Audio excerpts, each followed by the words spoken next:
So, when we return to school in September, many of our students are going to return having spent part of their summer playing Pokemon Go. It's one of the number one apps or games of all time downloaded, and it's using new augmented reality technology. There's a lot of buzz and hype about it in the media, but regardless of whether you like the game or don't like the game, the reality is a large number of our students will be re entering school in the fall, having played this game, being excited by this game, and this is an opportunity to engage students in learning about Japanese culture from a lens or an angle that they're already excited about. However, the question remains how much of Pokemon Go is representative or reflective of Japanese culture, and how much of it is reflective or representative of just a general world global consumerism or global capitalism. For the most part, Pokemon, while the concept of Pokemon originated in Japan, as it's been exported, it's kind of been changed and transitioned and localized. It's also the Pokemon Go game itself was developed by Americans. So the game in and of itself may not be the best inroads into having students explore Japanese culture and ask critical questions about Japanese culture and kind of as they investigate. But it is a point of excitement. So if you have students who are coming in who are really excited about Pokemon, I might suggest instead having them investigate and look a little bit more into yokai. Yokai are similar to Pokemon in a general sense. However, in conversations that I've had with different individuals and what I've been researching, yokai seem to be a more accurate representation or kind of long-standing representation of Japanese culture, but they have some of the elements that Pokemon have. So I think if you have students coming into the school year really into yokai, or into Pokemon, yokai might be a way to get them excited to learn about Japan. Also, if you have students who have read Neil Gaiman's The Graveyard Book and liked it, they also might get really into yokai. So it's another entry point for students. So yokai in the modern day in Japan are a part of this manga and anime culture and video game culture. So a really big game over Nintendo, and it's also been imported, exported into the United States, is a game called Yokai Watch. It's in many ways, I'm going to show you a video in a second, very similar to Pokemon Go, just with, instead of Pokemon, it's yokai. It has a large amount of merchandising, including this watch. So participants wear the watch and kind of collect these chips, which are kind of like yokai. It's kind of the early stages of some of what Pokemon Go is going to be like. It's more than just a video of the game. You see, it's heavily merchandised. Definitely, some of this is definitely capitalism. But here's the game.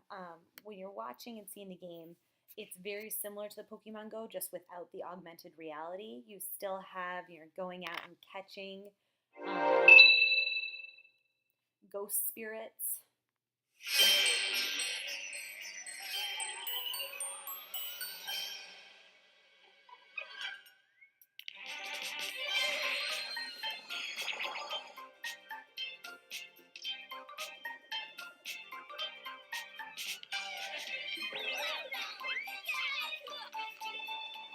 This is very nice. Think you understand yokai a little better now?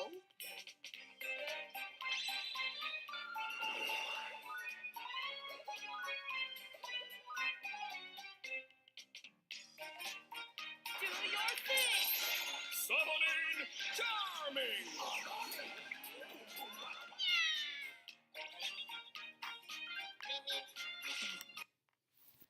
So the yokai are, it's a kind of not parallel, but similar phenomenon that has become in video gaming that's really popular in Japan, similar to Pokemon. But the difference is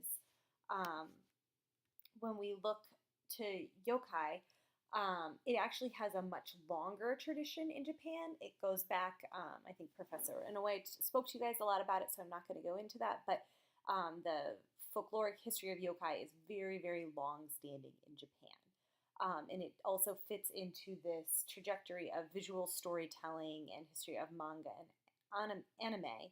And the way it does that is specifically one of the things that has been present in Japanese culture for a long time is a manga character called Kitaro. This character came out in the 60s and has remained popular today until today. And this series has characters and centers around life and activities of yokai. So it's just an example of a long-standing Japanese tradition and connection to yokai. So we've got kind of the modern day video games, but it also goes back, the tradition goes back thousands of years, but it also goes back in terms of popular culture into the 60s.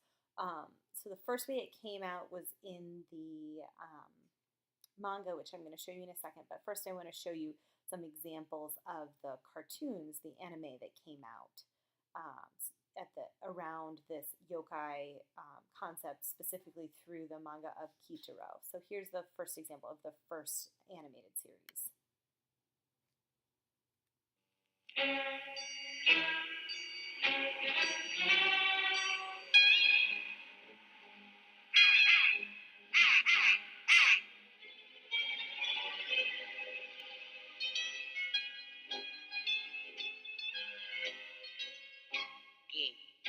Ge, ge, ge, ge no ge. Asa wa ne doko de gu gu gu. Tanoshii na, tanoshii na. Obake ni wa gakkou mo. Shiken mo nanni mo nai. Ge, ge, ge, ge, ge no ge. Minna de utao ge, ge, ge no ge. So you can see a bunch of yokai being featured in the cartoon. Here is a more recent animated version. So this series has been redone almost every decade.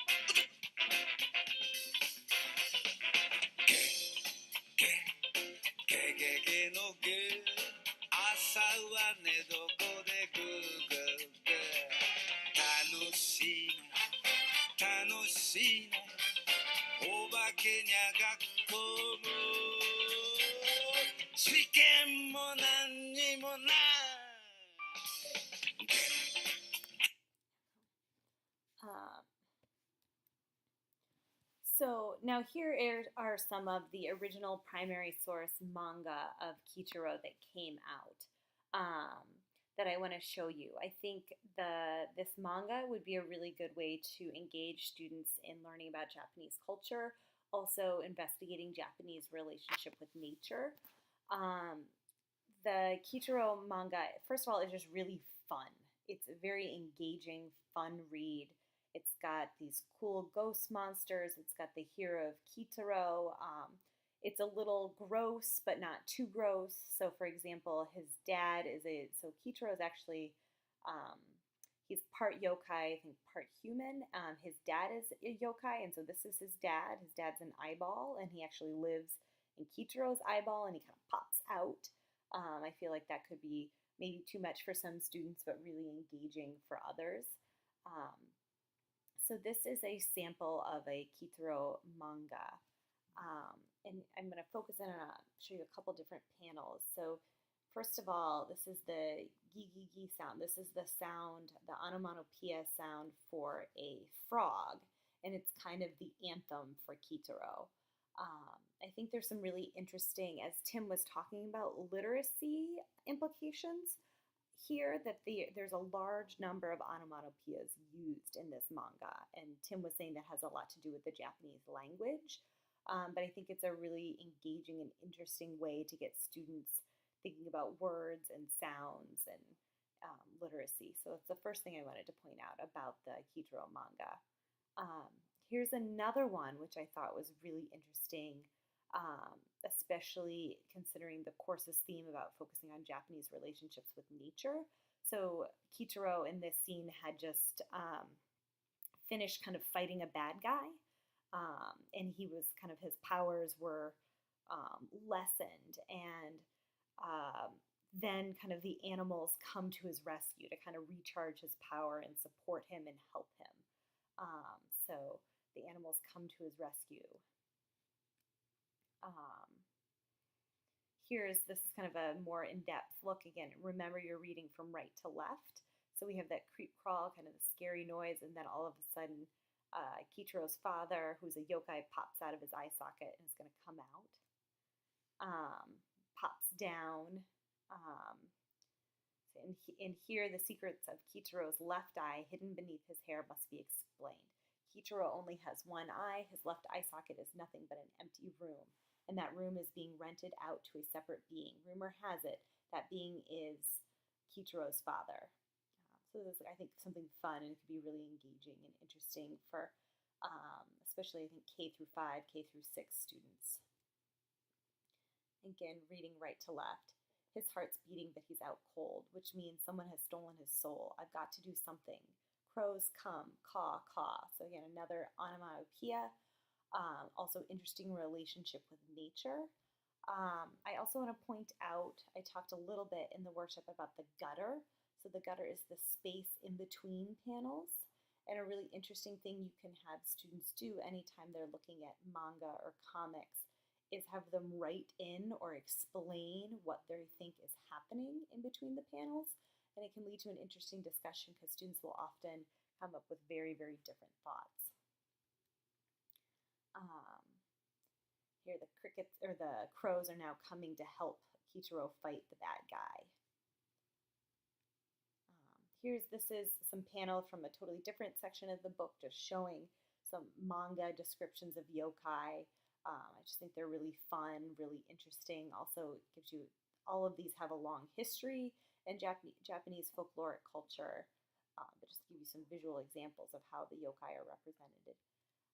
Another panel with the onomatopoeia, but also very much resembling the woodblock prints, kind of referencing back to that long tradition of Japanese visual storytelling. A lot of action, which can be good or bad in these manga. Also want to point out that now in Tokyo, they just opened up a big exhibit on yokai, and it's showing kind of the history of yokai, looking at old picture scrolls to modern day yokai watch, how it's being represented in popular culture. I haven't had a chance to get a hold of the exhibition book yet, but I think it very much shows that this is something that is still very relevant in Japanese culture today, and it's something that's, I think it's telling that in a Japanese museum now, they're bringing out these scrolls and pictures of yokai, and they're seeing the connection between these 16th century scrolls and the depictions of yokai, and then the modern day Nintendo DS and yokai watch games. So I think my overall point is I think our students are going to be coming into school in September super hyped up on Pokemon Go. And we've got to figure out a way as educators to best use this. And I think one good way to do this is developing curriculum and thinking more about yokai. This is just kind of a brief introductions of places you could go to look for information about yokai. Specifically, either you can look at Yokai Watch, the Nintendo DS video game, or you can look more into the Kichiro series, which is both manga and anime, and has been a part of Japanese culture for the last 50, 60 years or so. Best of luck!